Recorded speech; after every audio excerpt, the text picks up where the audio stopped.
ئازیزان و خۆشەویستان، ئەمڕۆتان شاد و ئەم کاتتان باش. ئێوە بینەری کەناڵی هیوان و من شەماڵ عەلیم. دۆخی خەیرانگرتووی سەرمایەداری دنیا سەرچاوەی خرۆشانی جەماوەری جۆرا و جۆرە ساڵێک بەر لە ئێستا پێکەوە لە چەند ناوچەی جیاوازی دنیا شەقامەکان ببوونە مەیدانی خۆنمایشکردنی ناڕزایی فراوان. ڕاپەڕینی ئۆکتۆبەری عێراق کە هەندێک جەقت دەکەنەوە کە هێشتاش بەردەوامە، هەروە خرۆشانی جەماوەری چەندین شاری کوردستان چەند هەفتە لەمەوبەر نمونەی ئەو ناڕزاییانن کە ئەگەر چی بەهۆی دۆخی تایبەتی کۆرۆناوە تا ئەندازەیەک خامۆش بووە، بەڵام زۆربەی چاودێرەکان لەسەر ئەوە کۆکن کە بێدەنگی ئێستا کاتیە و تەنها خامۆشیەکی پێش زریانێک لە ناڕزاییە کە چاوەڕوانی چەندین کۆمەلگا و وڵاتی جیهان دەکات. تێگەیشتن لە قەیرانی ئێستا ناڕزایە جەماوەریەکان سروشت و پێناسی هێزە کۆمەڵایەتە دەرگیرەکانی ئاسۆی پەرەگرتن و استراتیژی دروست بۆ بەسەرکەوتن گەیاندنیان بابەتی بەرنامەی ئەمڕۆمانە و پێکەوە لەگەڵ مۆیەد ئەحمەد بە فۆکوسکردن لەسەر ناڕزایەکانی عێراق و کوردستان هەوڵی وەڵامدانەوەی ئەم پرسیارانە دەدەین. چی لە قەیراندایە؟ بنەما و خەسڵەتی قەیرانی ئێستای عێراق و کوردستان چین؟ سەرچاوەی ناڕزاییەکان لە عێراق و کوردستان چییە و جەماوەری خرۆشا و لە دژی چی دێنە مەیدان؟ جەماوەری بەشدار لەم ناڕزاییانە و لەم ڕاپەڕینانە چۆن پێناسە بکەین؟ ماهیەت و پێکهات و تایبەتمەندی ئەم جەماوەرە چین؟ پرس و کێشەی ڕێکخراوبوونی ئەم جوڵانەوەی چییە؟ چۆن دەکرێت وەڵام بە کێشە بنەماییەکانی ئەم ناڕزایانە بدەینەوە؟ ئاسۆی پەرەگرتن و فراوانبوونەوەی ناڕزایەکان استراتیژی بەسەرکەوتن گەیاندنیان چییە؟ بۆ گاماژەم پێدا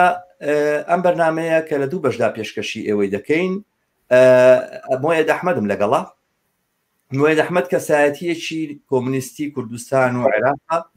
ئەو لە 1953 لە پێنجن هاتۆتە دنیاوە، لە ناوەڕاستی هەفتاکانەوە دەستی بەکاری ڕێکخراوەیی چەپ و کۆمونیستی کردووە لە دامەزرێنەرانی ڕێکخراوی یەکێتی تێکۆشانی کارگەران لە 1970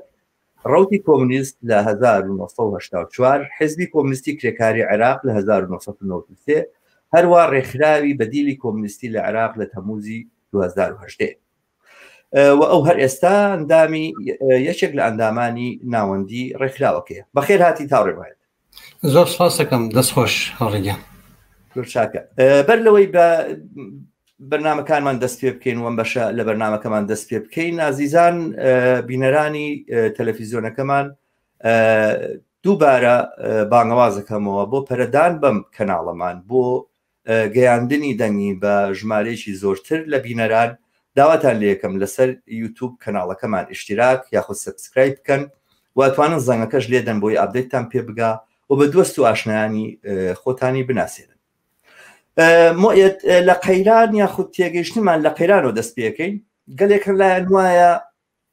بێنەقشەی دەسەڵاتدارانی عێراق و کوردستان پشتبەستن بە داهاتی نەوت، ئابووری تاگلایەنە یاخود وەک دەڵێن ئابووری بەرخۆر، ڕانتی،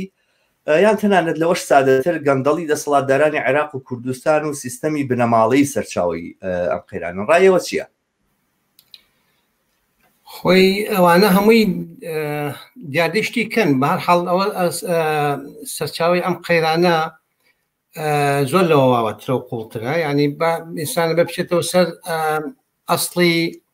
مۆزوعەکە، ینی ئەمەی کە لە کوردستان و لە عێراقا ئەگوزەرێ،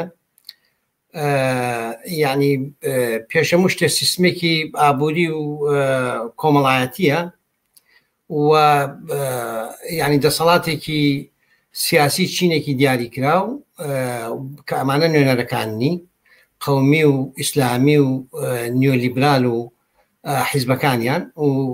میلیشیاکانیان و ینی ئەم سیستمە ئابووری و کۆمەڵایەتی و سیاسی و ینی ئەم فۆرمەیشنە ئەم تەشکیلەیە ئەمە ئەساسی مشکلەکانە و ئەمە خۆی لە ئەزمایە لە عێراقا و ینی مەسەلەکان ینی تەمەن دیارە سیستمەکە خۆیان ینی وەکو باری سیاسی ئەحزابی میلیشی پێشووتە کە هەبوون، ینی زۆربەی زۆریان ئەحزاب و ئەوانەی کە قودرەتیان بەدەسە اسلام اواني اسلامي سياسي اواني ناسيوناليست كان لكردستان يعني هزي ميليشياي بون ب اوضاع تغييراتك يعني بلين جيوبوليتكس كرويا ولا خاصه ل 2003 ما قصه كان زياده الباسكين ام نظام السياسي قوميه طائفه قريان دروس كردوا واداريه كان بلام اما اداري يعني كل وضعك اداري تشكيليه اقتصادي اجتماعيه كان وكي شيء اساسي 10 مليون بشر كيس عراق يعني 10 مليون انسانه يعني تشيني يعني تشيني كركار وزحمه كيشان وتوجن داركان وجنجاني كروكتي بيكار وبرسيكراو وهجاكراو براسيما اكثريتي ام كومالجيبا دروزكا واما كوتوتا تزادكي شارع هالنقرة ولا كل يوم سيستمايا وهم بالصالة حفظ صالة ام سيستما بشيوكي زور شرس بزور درندانا ام سياستانا بياداكا وديانا لاخر تحليله يعني نظامك سياسي جنايتيه وكم نظامك كي الدنيا ونظامك نظامي سرمایه‌داری نيوليبراليزمي معاصره وكيشكاني ام نظاما اما ببشينا بحثي اما ودوروا نقشي ام حزبوا نونا السياسيان لكل يوم تشكيلها برايي من اصلي موضوع ليروي مشكله كان ليروان وحلكشي هالليروي يعني شنو الترناتيف يكون شنو بديل يقدر برامبر موضوعات بله من موعد طبعا لوتي اقم كام بارزراني ام سيستما ودسالاتداران كيستاهن كقيراني سياسيان هي بلام كلن من سرنجشي عوام هي كوقت كسبات بقيران وكسبات بدوخ قيراناوي كوملقاي كردستان وعراق قساكري هميشه قسه لسر جورك لسر سياسته كأم سيستما طائفية مذهبية دينية كومالك أحزابي ميليشياي هاتون وانا أم دسالاتيان قلتوا يعني ما معناه أجر شيء لروي واقعي وبأوبجكتيف ببوزيتيف أو ناوتري بصريح بعبارة شيء روشن بلان كسك جوي لم تيجيشتن وتحليل به لم تشخيص كردني قيرانا بيوايا كأجر هاتو إيما دسالاتي إستاي ميليشياي وقومي وأنا من ولانا وهاتين دەسەڵاتێک وایە جەماوەری بێ خود بە خود هەموو کێشانە چارەسەرەکرێ یعنی دووبارە چونکە ئێمە لەسەر لە بناغەوە بە جۆرێک کۆمونیستەکان و چەپەکان بەگشتی لە دنیاە لە باسی مەسەلەی ئیقتصاد ئەوەی کە ئیقتصاد چۆن ئیدارە ئەکرێ و ئیقتصاد دەبێت چۆن بێ و ئابووری کۆمەلگات چۆنی پێویستەکە تەشکیل بدرێتەوە ئەمەی کە ئێستا هەیە لاپچێوە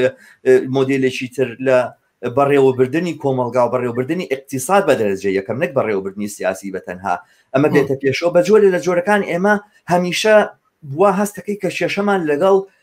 بۆژوازیایە یعنی شێشەمان لەگەڵ بۆژوازیە بە ئەحزابەکانیەوە بە جوڵانەوەکانیەوە بە ئایدۆلۆژیەکانیەوە وەک ئەوەی زۆرتر لەوەی کە کێشەمان لەگەڵ خودی سیستەمەکەیە هەبێ وەک ئەوەی بڵێ کە خودی سیستەمی سەرمایه‌داری مەندووجی بۆژوازیە نەک پێچەوانەکەی نەگەوەی کە ئێمە سیستمێکی ئابووری دیاریکراومان هەیە کە پێویستی بە ئاڵ و گۆڕە و بۆیە ئێمە پێویستمان بۆیە دەسەڵاتی بۆژوازیش لە دەسەڵات بخەین یعنی ئەو تێگەیشتنە ئەو جۆرە تەسویرکردنە لە قەیران ئەو جۆرە تەسویرکردنە لە ئەزمە زۆر جار ئەم تێڕوانینە دێنێتە پێشەوە گەرچی بەسەریحیش نایڵێ بەڵام هەستەکەی لە پشتی ئەو تەشخیسەوە بۆ ئەزمەکە بۆ قەیرانەکە ئەم جۆرە تێڕوانینە وەستاوە نەزەریەوە چییە؟ زۆر ڕاست ئەوە وایە يعني بچینەوە بۆ ئەسڵی سیستمەکە يعني وەکو چۆن بڵێ بۆ علاقاتە اقتصادیەکان يعني علاقاتێکی اقتصادیە سیستمێکە و لەنا ئەم سیستمەیە ئەم هینانەش کارەکەن يعني ئەم ئەحزابانە کارەکەن و ئەم میلیشیا و دەسەڵاتە کارەکات يعني ئەوە دەردەهینە لە سیستمەکە و کوتوتە سیستمەکە مساوینە بە کۆی ئەم ئەحزابانەوە بە کۆی بۆژوازی سیستمێگەیە لەناو سیستمەکە ئەشخاصەکان يعني طبقەکەش تحدید دەبێەوە زۆر دروستە منیشە قەناعەتم وایە بەڵام ئێمە يعني لە ئاخر شیکردنەوەیە يعني مەسەلەی سیاست گۆڕینی سیاست خۆی طبقەی کارگەر ینی خەڵکی پرۆلیتاریای معاصر و پێشتریش ینی بۆی سیستم بگۆڕێت بۆی سیستم بگۆڕێ لەبەروی قودرەتی اقتصادی بەدەستەوە نییە ینی مەسەن بۆ میسالەگە تۆ سەری دەولەت مێژوویەکان بکەی انتقال لە اقتصاد لە ئەقطاعێتەوە بۆ سەرمایه‌داری بۆ جوازی پێشەوەی دەسەڵاتی سیاسی بگرێت قودرەتی اقتصادی گرتووە ینی بتوانیوێتی نمووی اقتصادی بزاعی بە دەرەجەیەک بڕوان لە سەرمایه‌داری بڕوا کەوتوتە تەزاد لەگەڵ سیستمە سیاسەکان و لەگەڵ حسابە سیاسەکانی کە پارێزەری سیستمی کۆن بوون پرۆلیتاریای معاصر بەعکسەوە قودرەتی اقتصادی نییە بەڵام ئەبێ بۆ ئەوەی بیگۆڕێ بۆی ئەمە وەزاعەت بگۆڕێ ئەبێ لە پێشە سوڵتە بخا بێت دەسەڵات بخا ینی ئەگەر دەسەڵاتەکەن نەخات و دەسەڵات نەگرێ ناتوانێت ئەو تەغییرە اقتصادی کە سۆشیالیزمە بەنسبەت طبقەی کارگەر و پرۆلیتاریاوە ناتوانێت ئیجادیکە ئەم واقعەتە ئەمە مەسەلەیەکە مەسلەی دۆم ئەوی کە جەرایاناتان ینی ڕەوتە چەپەکان ئەو ڕەوتانی کە بڵین بەواقعی لە ناو سیستمی لە ناو ینی سیستمەکەی بۆ نەگرتووە بە شوێنی نەقدی ئەوەی کە ئەو تەرحەکەەوە مەسلەیەکی کەیەوە لەباری سیاسیەوە فعلاً ینی هەموو مەسلەکان لە سیاسەتە ئەبینێتەوە لەوەی کە بڵین ئەمە ئەگەر ئەم بنەماڵەیە بڕوا یاخو بڵێن ئەمە حزاب میلیشیانە بڕوان یاخو ئەم سوڵتەیە بڕوا تۆ توانی شتێکی کە دروستکەی جا من ینی لێکێک لەو مەقالەتانەشە باسم کردووە ینی تقریبا بە دوای نەوە لە ڕژێم سازیەوەیە ڕژێم سازاژ ڕژێم دروستەکە سیاسەتە گۆڕێ بەس ئەسڵی اقتصادی و سڕاعەت چینایەتەکەی کە مەوجودە چۆن ینی ئەو چۆن جوابی مشکلە واقعەکانی ئەو باتەوە لێەوە ئینطلاق ناکە و لێەوە حرەکەت ناکە و لە آخر شیکردنەوەیە لە دوا شیکردنەوەیە یعنی نەوە ئەگە بێ ینی بەکارکردنی سیاسی لە هەمان سەطحی سیاستە لە هەمان سەطحی دەرەوە کە خۆی بۆرجوازی کاریتیاکە و کاییتیاکە ئەوژێتە ئەو کایەوە حتا ئەگەر ڕادیکالیش بێ حتا ئەگە قسەکانی زۆر دژە ڕژێمیش بێ بەس لە تحلیل بەنەوە لە دژە ڕژێمی وایە ناوە بێگومان دژە ڕژێمیە بەڵام من لەوە واوەتریش من وازانم کە ئەم دژە ڕژێمیە بۆ خۆی ڤێژنێکی تری ئەو تەسویرەیە کە بە جۆرێک خەریکە تعمیمە بێ لە ئاستی چەپە ئەنی ئێستا باسکردن لەسەرەوەی کا بێت دەسەڵاتی سیاسی لەلایەن چینی کارگەرەوە بگیرێ ئەمە حقیقەتێکە کە ئەگەر بەبێ ئەمە بەبێ ئەم هەنگاوە بەبێ ئەم ئاڵوگۆڕە لە ئاستی سیاسیە ئاڵوگۆڕی ئابووری و کۆمەڵاتی ئەوانە مەحاڵە ئەنجام بدرێ ینی سەرنجام تۆ دەسەڵاتی طبقەیەکی دیاریکراو چینێکی دیاریکراو لە کۆمەلگایەکە پارێزەری ئەم سیستەمەیە وان سیستەماوان نیە شتێک بە هەر بڵین ئالێتێکی دیاریکراوە ئۆرگانیزمێکی زیندوو بێ هەر خۆی بۆ خۆی تازەکاتەوە نا لێرە طبقەیەکی دیاریکراو چینێکی دیاریکراو مؤسساتێکی معینی دروست کردو بۆیکەوە ئەمە ئیدامە پێبداوە درێژەی پێبداوە دووبارە سازی باتەوە لە ڕووی ئایدۆلۆژیەوە لە ڕووی سیاسیەوە لە ڕووی کولتوریەوە لە هەموو مەجالاتەکانە ئەمە حقیقەتێکە و ڕاستەوە بەبێ لابردنی ئەمە مەحاڵە تۆ بتوانی حتا ئەگەر ئاڵوگۆڕێکی دیاریکراویش لە شێرنێکی دیاریکراوە حتا ئیسلاحاتێکی معەنیش کە بە جۆرە لە جۆرەکان بەعزی ئیسلاحات دەتوانێت حتا ئیسلاحاتێکی زۆر بنەڕەتی و شۆڕژگێڕانە بێ بەمانایە ینی ببێتە ئەوەی کە بێتە هۆکاری تحولاتی گەورەی کۆمەڵایەتی ئەم ئیسلاحاتانە ناتوانین لە جێگەی خۆیان ڕابگری ناتوانانی بهێڵیتەوە ئەگەر دەسەڵاتی ئەم طبقەیە لانە بە یالانی کەم کەمی نەکەیتەوە ئەمە یەکێک لە هینەکانە بەڵام باسەکەی هێشتا هەر ئەوەیە کە ئێمە بەسەنەگە بگەڕێنەوە بۆ نمونە بۆ شۆشی ئۆکتۆبەر ڕەخنەی بەشیی زۆری ئەم جەرایانانەی کە ئێستا لە عێراق و لە ئێرانیشە بە تایبەتین لە شۆڕژی رووسیاوە بۆ کە ئێمە مۆدێلمان بۆ اقتصادی ئایندە و ئەمانە نەبووەوە نەمانزانیوە کە چۆنی اقتصادی ئایندە ساز بینەوە لە جێگەی اقتصادی سەرمایه‌داری بۆی شۆڕشەکەمان بەرەو دواوە گەڕاوەتەوە بەڵام لایەزال وەختێک دێینەوە ئەمانوێ بڕۆینەوە ناو پرۆسی ئاڵوگۆڕی دووبارە چاومان هەر لەسەر سیاسەتە هەر لەسەر ئەوەیە کە سیاست وەکەوەی کە سیاست سەرچاوی بینەتەکانی خەڵک بێ و لە سیاست گۆڕینەوە تۆ بتوانانی تەواویوانی تر گۆڕی بەبێ ئەوەی کە سوالی ئەوەی سوالی اقتصاد کە مەسەلاً 150 ساڵ لەمەوبەر 120 ساڵ 130 ساڵیش لەمەوبەر لە کۆتایی سەدەی مەسەلاً هەژدەیەوە سەرەتای 90ەوە سەرەتای سەدەی 20ەوە تاکو ئەو کاتێک کە شۆشی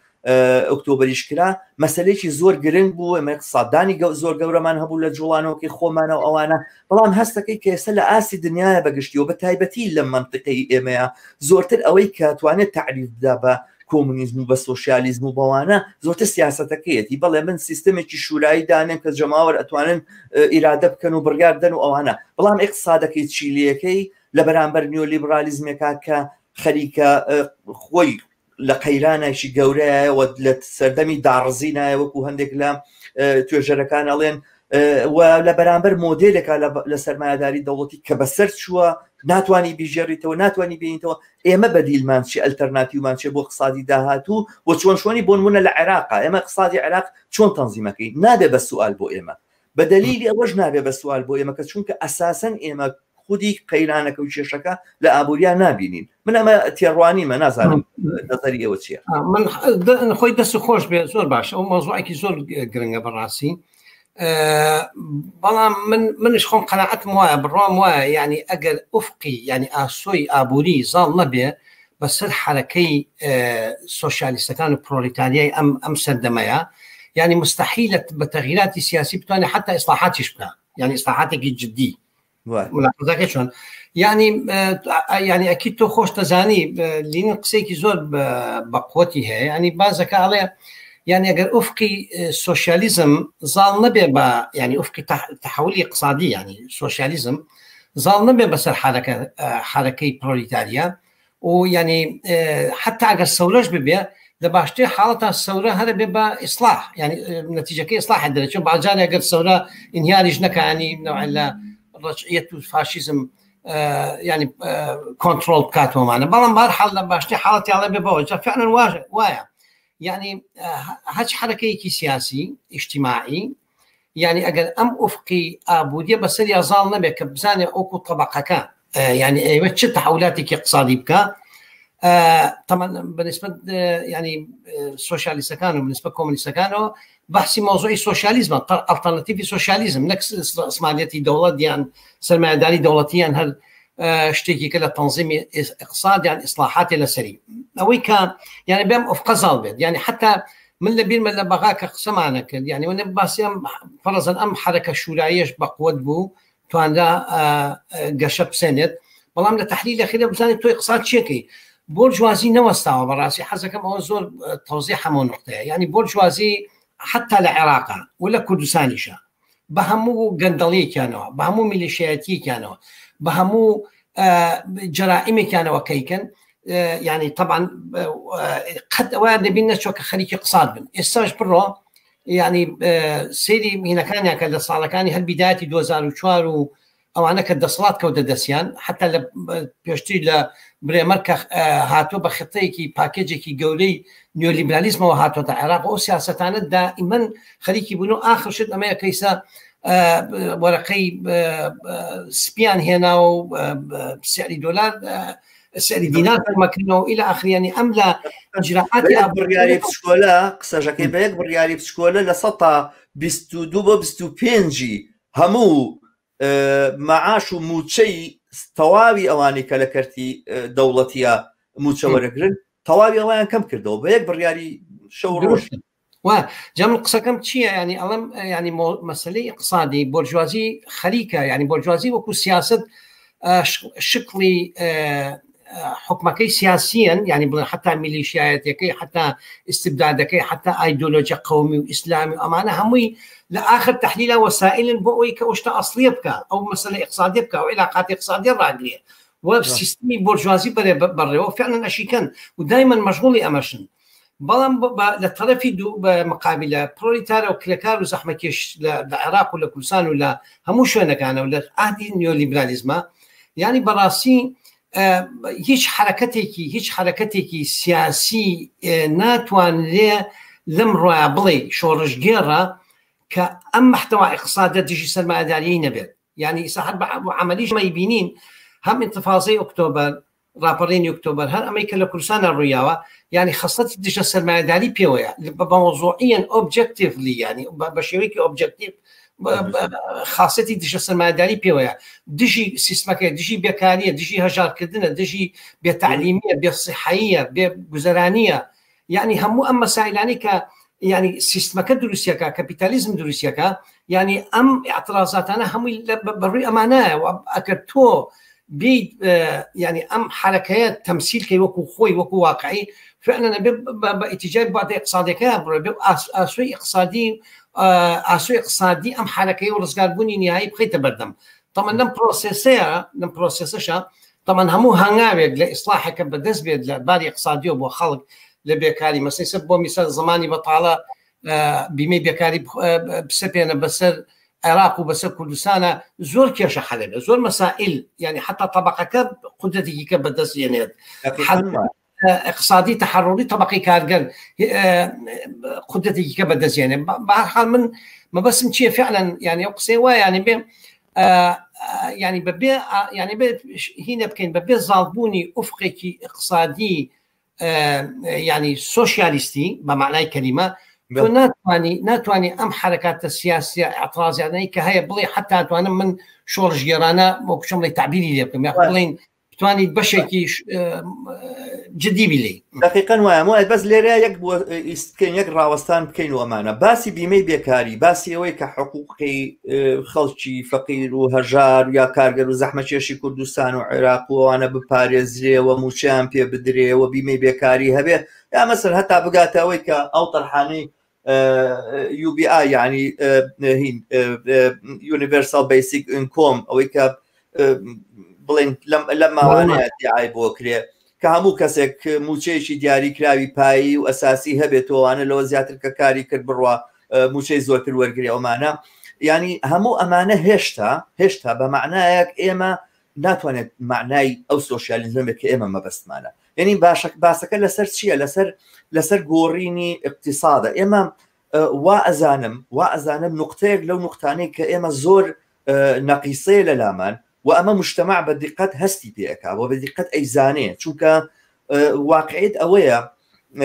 أوشي كبجورك لجورة كان طرحة كاني كومونيستا كانوا تشابا كانوا أوانا جماوري نابتو وميلويشي زورت بدواي خوانات يشوانا بشيشي أمية چونك كسانك كجدين لآلوغوري شورج جيرانا ولا رماندني سيستمية كإستا حاكمة وهنا ندي سيستمي شيتر أبي بدقيقي بسنا سرم برسيارانا اقتصاد شيليكي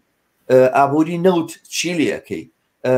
زراعەت چۆنە بیتە پێشەوە سناعەت چیلیەکەی باسەکە لەسەرەوە نییە مەسائلی فەنی دابنیشی بەرنامەی ورد و ئەوانە بەڵام لە ڕووی جەوهەریەوە ئەو شتێکە پێی ئەوترێ سوشیالیزم ئەو شتێکە پێی ئەوترێ ئیرادەکردنی خەڵک وە مولکیەتی جەماعی وەلابردنی کاری کرێگرتە و ئەوەی کە ئێمە هەمومان خاوەنی ئابووری نوانە لە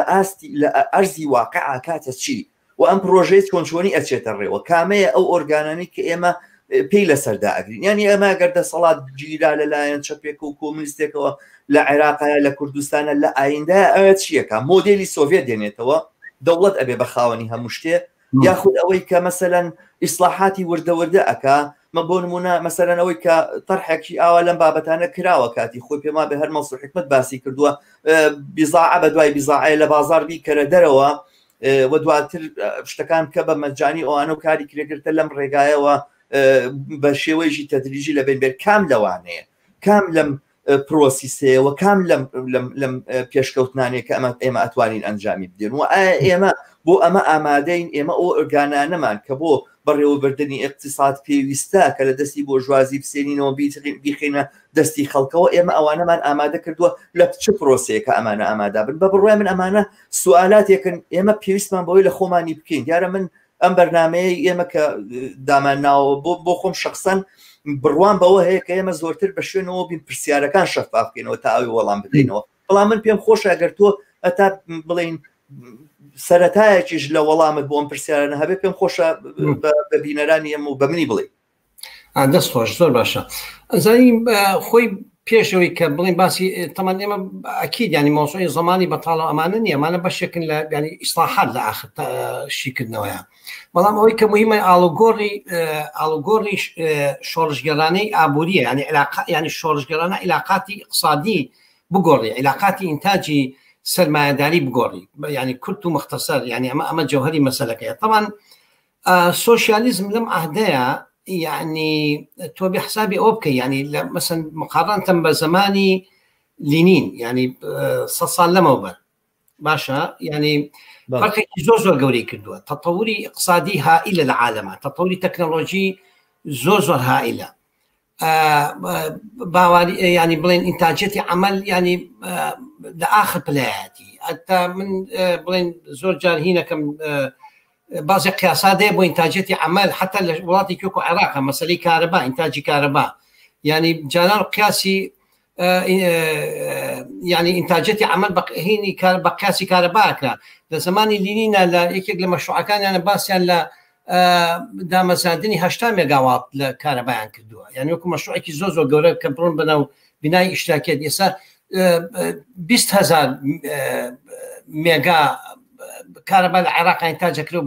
بجناكات مقصد من استهلاكها كينية يعني قدرة يعني إنتاجية عمل شو درجة كي هايل والزور لو مثال كيشاني كمثلا جانان بو بناء سوشياليزم ضرور بوا كمثلا بو مثال لروسيا موضوع كولكتيف شني يعني بكولكتيف كدني إنتاجي جوتيران لو فترة استو أمانة هم يقررون يعني قدرة طاقة زوج ولا لبردن بشريته ولا بردن طبقة كالجري جهانية كبتوانة سوشياليزم يعني زور توانايكي بقوتره تحقيق بك أما لانك كي لا يعني خدي هزيكاري عالمي يعني أم تكنولوجيا هيك لهاتوتك آية والعالمة بيجقل يعني كفاءتي بشركاني بقوت كدو يعني هالفردي كي كأشياء بروسي إنتاجه شندين قاد مقارنة بأحد كاني كفرقي كدو أما جانبي ولاتي كي وكوانك يعني وكو ولاتي كو عراق كنود فروشه ونوتي هي بإمكانيتي كي زوج جورو فراواني هي لقل شوني ترى يعني أمانة دان يعني داناني بلانك سوشياليستي بمعنى كلمة وحركات باتجاه اويك ام احتكاري كلدسي سرمایه‌داران ولدسي قندلكاران ولدسي خدي سيستمكايا بيروخيني وبتواني يعني وكتشون بمعنى اسقاط كابيتال كي مسليك عملي وملموسه بس امك يدو فاكتوري هي من برايي من يدو فاكتوري هذا الموضوع كسياسه دنيا سياسه فاكتوري كي كتبه براسي طبقي كارجري أمر جيهان هالدرجة لتحقيق علاقات نيونتوية يعني بلين نوع تحالفي أممي كركاراني جيهان وحتى منطقي يعني أمانة أساساتي يعني أساسياتي مهمة بو موضوعي ويكتو إقدام كي بتواني أم إجراءات اقتصادية كسوشياليسانة بكي يعني وبتواني بمعنى هنغاو بني بو كوتاي هنان بعلاقاتي السرمایه وطبعا خوش تزانی يعني كابيتاليزمي نيوليبراليزم لجهانا يعني خوي ازمه خوش وكو ازمه تو تاريخي هند خود زانيت تاريخي نيوليبراليزم متابعه كي نوراسي حتى كان خوي الاكامي جوابو بازمه لازمه هاتوا بس باش تو بازمه شل صاله بازمه يعني ورايقن يعني توازني قوايا قسمي كي قولي لما سلكا خدي مفهومي السوشياليزم كنت بين علاقات طبقات يعني توازني بين طبقات كشيء هذا اصلي لسياستها هاوريا كشيء اصلي لسياستها بالنسبه يعني ويك بشده حتى سلم مسائل انا يعني هو موضوعي سياسه بنا لعلاقات الطبقه كي جاكرا بالنسبه شبكانه بالنسبه كومونيست سوشياليست كانوا اما كشيء هذا اصلي بلام يعني علاقاتي بين الطبقات وصراعات التشينايات قبتواني تعبيري السياسي وافقي السوشياليستي خوي ورقلي بتواني علق الرهبراني او حركه كريكاريو بشكل زور تشالا كمان بتوانن ام افقا اشتراكي السوشياليست ورقلن يعني التغييرات كي زور قورا اتواني الربا بلا ام تشبه خوي ويسار خوي لراسيا امي يعني اما مشكله كي قوريتي مشكله دومي شويه كتوبا سكت يعني بام افق السوشياليستي بمعنى كلمه قصيده سبب كريو بحسيده سبب كريو اتواني لازمي سوشياليست كان كومونيست كان زور بلين ناور بويد من قمان امتيانيه كما ثغرات ما زور والله من زورتر حاجه كم بوزيتيف لسر مقصب كم كشي نقصه يعني لجيجاي وي انتقاد الرخنيه ما ببي بويك ئێمە لە چیە کەم و کورتیمان هێوانە بڵێن پڕکردنەوەی کەم و کورتیانە یانی چی ینی مەسەلەن نقطە بخینە سەر حرفەکان و بڵێن و دیدگایە کە ئێمە هەمانە بۆ سۆشیالیزم و بۆ ئایند و بۆ تەنظیمکردنی اقتصاد و 1 و 2 3 ئەمانەیە بەرحاڵەمە من پێم وانە ئەمە مەسەلەیە کە دیارە ئێمە لەسەر سەطحێکی عمومی جوڵانەوەی کارگەری و چەپی ئەم سەردەمە ئێمە بەرەوڕووی ئەم کێشەین ینی ئەم مەسەلەیە تا ئێستا وەڵامێکی دقیقی پێ نەدراوەتەوە مەسەلەن تڕوحاتی جۆر بە جۆر هەیە ئێستا تەرحێکەیە لە ئەوروپای باسیەوە کاکاڵی UBI بڵین ئەو بیسیک ئینکۆم یاخود ئەو بڵین داهاتی بنەمایی ئەوانە لەگەڵ گرین نیودیڵە کە مەسەلە پاراستنی بێ ئەم دوو تەرحا بێتە سۆشیالیزم بەرحاڵ ئەمە یەکێکە لە تەرحەکان تەرحی تر هەیە باسی تعاونیاتی کارگەریەکە تعاونیاتی عمالیەکە تایبەتی لە ئەمریکا یەکان تەرحە خەریکا چێتە پێشەوە ئەمە بکرێ بە ئەساسی ئەو تەرحەی ئایندە بۆ تەنظیمکردنی اقتصاد کە چۆن تەنظیم بکرێت کە چۆن هەر ئەمڕۆ ئێمە لە سەردەمێکە کە دەست و پەنجە لە خەباتێکی دەستە و یەخەیە لەگەڵ کاپیتالیزدار نەرمەکەین شۆشەکەی ئێمە ئەمڕۆ دەستی پێکردو ئەوە نییە ئێمە سبینەکە دەسەڵاتمان گرت ئەو دەم شۆشی ئێمە دەست پێکە شۆشی ئێمە بۆ گۆڕنی ئەم سیستەم هەر ئێستا دەستی پێکردووە گرتنی دەسەڵات لەلایەن ئێمەوە قۆناغێک لە قۆناغان لەبەر حاڵ ئەمانە باسن ئەتوانن مەجالیکی فراوان بێ بۆ نیقاشی ئێمە من بە جۆرە لە جۆرەکان بەست بە محوەری دۆمان پرسیاری دۆمان لەسەر ناڕەزایەکان بۆ من بۆ مهم و بزانم کە نەزەری تۆ لەسەر ئەوەی کە ئەم ناڕەزایانە بە واقعی دژی چییە چونکە ئێمە زۆر وا ئەبینین کە لە ناو ئەو تەسویرەی کە ئەکرێ هەتا بە بەشێکی زۆر لە سۆشیالیستەکان قسە لەسەرەوە کرد ئەم ناڕەزاییە بەرامبەر بە سیستەمی سیاسی ئێستاە بەرامبەر بە ئەو دەسەڵاتە بۆ ژوازیە قەومیە دینیە چوزانم تائیفیە یاخود میلیشیاییە لە کوردستان بۆ نمایاوانی کە ئەو کۆمپانیا چەکدار و میلیشیا چەکدارانی لە جنوبا کە نەوتینەکەن ئەم جوڵانەوە ناڕزانە بەرامبەر بەوانێ بەڵام تۆ بە درست ئیشارەتی بەوە کرد نەخێر ئەم جوڵانە لە جەوهەری خۆیان دژایەتیکردنە لەگەڵ کولی سیستمی سەرمایەداریە لە جەوهەری خۆیان ئاوایە ڕاستە تا ئێستا نەگەیشتووە بەو ئاستەی کە تعبیری خۆی بۆ خۆی ئەو تعبیرە بێکە ئێمەمانان لێەکەین بەڵام ئیتر خودی پرۆسی واعی بوونەوە پرۆسی هوشیار بوونەوە پێگەیشتنی جوڵانەوە کۆمەڵاتەکان هەر یعنی ئەمە یعنی ئەوەی کە تەسویری واقعی خۆی بۆ ئەوەی کە خۆی چۆنە بناسێ و لە پرۆسی ئەم خۆناسینەیە کە کاری ئێمە وەکو خەڵکانێکە سۆشیالیستین و بە جۆرە لە جۆرەکان پێمان وایە ئێمە تێڕوانیەکمان هەیە کە ئەتوانێت دقیقتر بێت و بنەماییتر بێت بۆ کێشە و معزیلەکانی ئێستا ڕۆڵی ئێمە لێرەیە کە ئەتوانێت دەرکەوێت وانە کە لەوەی ئەم خود ئاگاییە ئەم خۆهوشیاریە بەم جوڵانەوە بداتوەمانە من ئەچمە سەر نقطەیەکی تر لەم بابەتەوە یعنی یەکێک لەو شتانی کە ئێستا پێویستە بیناسین و ئەوانە ئەوەیە کە ئەم هێزەکە هاتۆتە مەیدان لە بەرامبەر سەرمایەداریە وەکو تۆش ئاماژەت پێدر منیش موافقم لە بەرامبەر ئەم قەیرانەیە کە قەیرانی سەرمایەداریە وەکو هەردووکمان موافقین ئەم هێزە چییە ئەم هێزە چێیە ئەمە مەسەلەن زۆر جار تعبیراتی واکرێ خەڵک لە بەرامبەر دەسەڵات هاتۆتە مەیدان جەماوەری شۆڕژێر لە بەرامبەر بەڵام خەسیسی طبقی ئەم جەماوەرە چییە ئەمانە چێن ئەمانە چێت کە هاتوونەتە مەیدان بە ڕاپەڕین ئەکەن و قوربانی ئەدەن لە کوردستانە مەسەلەن پەلاماری تەواوی ئەو سیستەمە ئەدەن کە هەیە بە معارەزەوە بە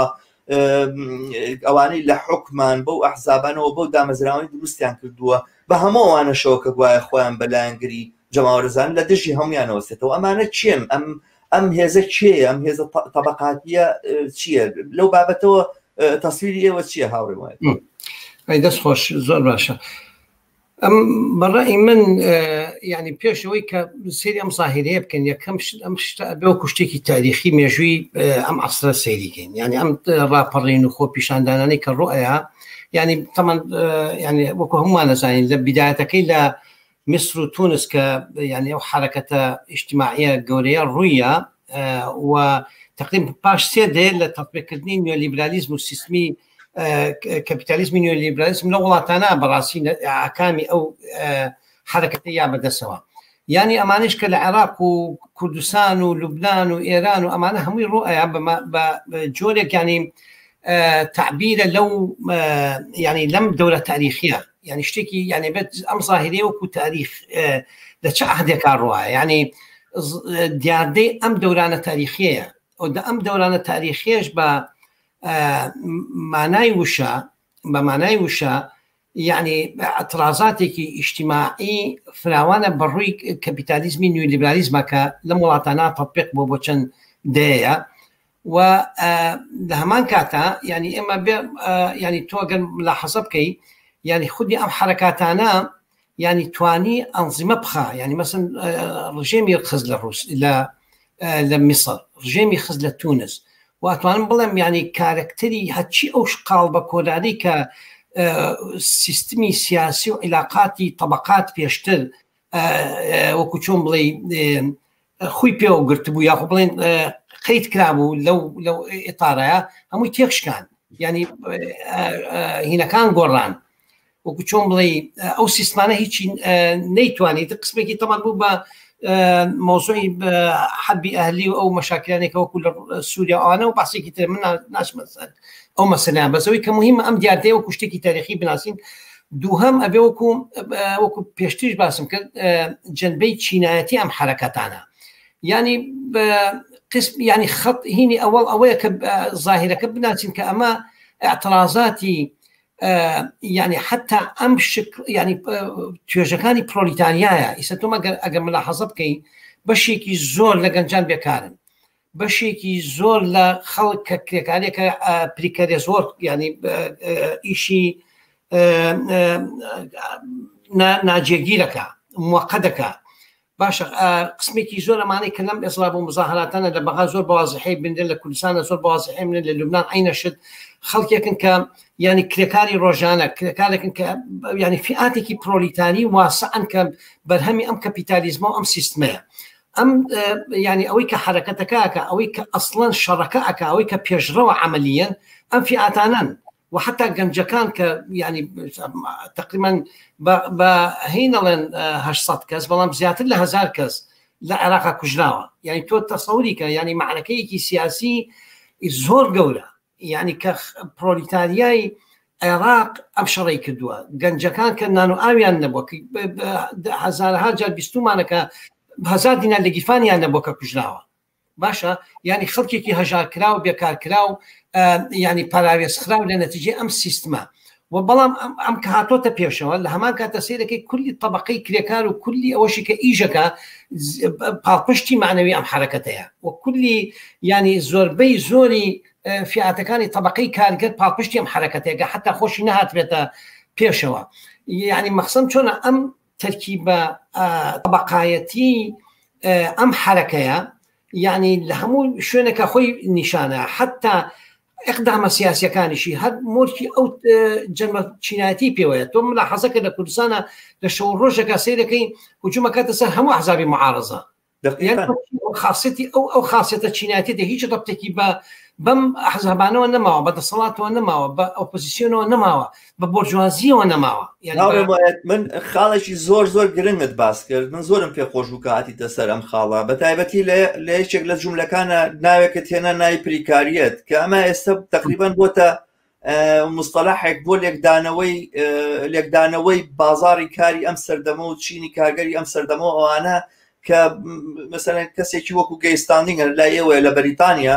ئەڵێ ئەمە طبقەیەکی تازەیە ئەمە پرۆلیتاریان نییە ئەمە طبقەیەکی تازەیە ئەوانە ئەم طبقە تازەیە نائەمنی ژیانی هەیە مثلەن پێناسنامەیە ناسنامەی میهەنی خۆی لە دەست داوە کەس نازانێت چکارەیە ڕۆژێک لە مەطعەم کارەکە ڕۆژێک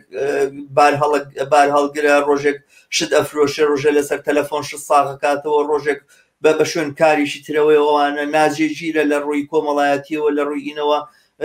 بەڵامە طبقەیەکی تازەیە ئەمە ئەو طبقە کارگەرە نییە بەڵام کە یەکدە سەرباری واقعی چینی کارگەری ئێمە لە کوردستان و لە عێراقا زۆر دەمێکە پریکاریەتە یعنی ئەو بەشەی کەمەی لێ دەرکە کە لە دەوائرەکانی دەوڵەتە و لە هەنێک لە مەرافقەکانی دەوڵەتە تعین بووە یاخود دامەزراوە و کە بەشێک ئێستا بۆ بە مەجالێکیش بۆ گەندەڵی بەڕاستی ئەوەی کە ئەو تعیناتەی کە لە مەرافقەکانی دەوڵەت سەر بە دەوڵەت تاکرێتوانە زۆرتر هینێکە سیستەمێک لە دەنکۆکردنەوە و هێزکۆکردنەوە ئەوانەیە تاکو ئەوەی کە شتێک بێ لە بابەتی اقتصادەوە زۆرتر سیاستە کە تەوجیهەکە ئەمەی لێ بترازێت چین و طبقەی کارگەری ئێمە واقعاً پریکاریەتە ینی پرۆلیتاریای ئێمە پریکارێتەوە پریکارێت پرۆلیتاریای بە نەزەری من و ئەم طبقەیە خصوصیاتێکی دیاریکرا و مشخصی هەیە مەسەلەکە ئەوەیە کە ئێمە بەو تێڕوانینە بەو تەسویرەوە کە هەمانە لەسەر ڕێخستنی هێزی طبقاتی خۆمان هێزی چیناتی خۆمان لە ڕابردووە لە شۆڕشەکانی پێشووترا لە جوڵانەوەکانی پێشووترا لە ئەوروپای کۆتایی سەدەی 19 و سەرەتای سەدەی 20 ئەمانە بەم شێوازە و بەم فۆرمەڵانە ناتوانین معاملە لەگەڵ ئەم هێزە تازەیە بکەین ئەم هێزە تازەیە و هێزێکیش نییە لە نەتیجەی ناپێگەیشتووی کاپیتالیزم و هاتبێتە دنیا و هاتبێتە کایەوە چکە جاران تەسویرێکی ئاوا هەبوو کە ئێمە بەڵێ ئەمە ئیستیبدادا ئەمە بازاری هێزی کاری هەرزانە ئێمە ڕۆژگارێکگەر دیموکراسێتمان بەدەستهێنا یاخود مەسەلەن شۆشی کارگەری چووە پێشەوە هەنێکیان لەگە بۆژوازی نیشتیمانی هاتووەوانە سەنعەت پێشکەوتووەمانە چینی کارگەر پێشەکەیەوە چینی کارگەر ڕێکخراوەکانی خۆی دروست دەکاتەوەوانە تقریبەن ئەو مۆدێلە دووبارە کاتەوە کە لە قوتایی سەدەی 19 سەرەتای سەدەی 20 هەبوو یاخودەوەی کە ئێستا لە ئەوروپا بەجۆر لە جۆرەکان بەدەستێکا بەڵام وەختێک کە تۆ لەم عەسرەیە ئەبینی کە خودی چینی کارگەری ئەوروپا لە مەرکەزە سەنعەتی کەورەکانی دنیاە بەدەست پلیکاریەت بوونەوە بەدەست ئەم کارە نائەمنیەوە بەدەست ئەم کتوب چڕکارکردنەوە بەدەست ئەم بازاڕەکارە نامستەقیڕەوە جیرۆدەیە حتمەن وەلابوود ئەوەی کە ئایندەی ئێمەش بێت ئەمە باشتر نابێت و بەم معنایە لە سایی کاپیتالیزم لە سایی سەرمایەداریە بوونە یاوەی کە پێوترێ بە عەربیش پێوترێ العمالة الهشة ياخذ أو كارجر ناتواني بو فورما شو الريخ راوبه أما يستبوت الشيء السائد وبراستي اقتصادي إما لسلام أساسا أشرخي يعني وكا دي باسك على ما قيراني هنا اقتصادي قوي راند خوري ياخذ شي بيلن بأبوري هنا برخوري نازانێت چینی کارگەر لە شوێژی چینی کارگەر بەرخۆر نییە چینی کارگەر ڕۆژتاوەرەکەی کە زەحمە دەچێشێ ماندووە بێ عرە بە ڕێژێ ڕۆژی سێ ئیژەکە بۆی کەوا بتوانێت بە حەلا ژیانی دابین کاتۆمانە چینی کارگەر بەرخۆر نییە چینی کارگەر بەری ئەخورێ چینی کارگەر بەری ڕەنجی ئەخورێ هەتا لەو جێگایشەکە ئێمە نەو دەفرۆشینەوەن لەبەرەوە ئێمە واقعاً ئەمە چینی کارگەری ئێمە هاتۆتە مەیدان ناسینی ئەم چینە ناسینی پێکاتەکەی زۆر گرنگە بۆەوەی کە بزانین چۆنی ڕێکخراوەکەین چونکە خۆیمە ناتوانین لە تەسویری خۆمانەوە بەسەر فۆرمۆڵە بۆ ڕێکخراوکردنی ئەم چی دەبێنین بۆیە ئەولەویاتی ئێمە بە بڕوای من ئەمەیە کە ئێمە ورد ببینەوە و بزانین ئەم چینە ئێمە چییەوە من لەو بابەتەوە دەستخۆشانە لێکم کە تۆ ئاماژت بم خاڵە گرنگە کرد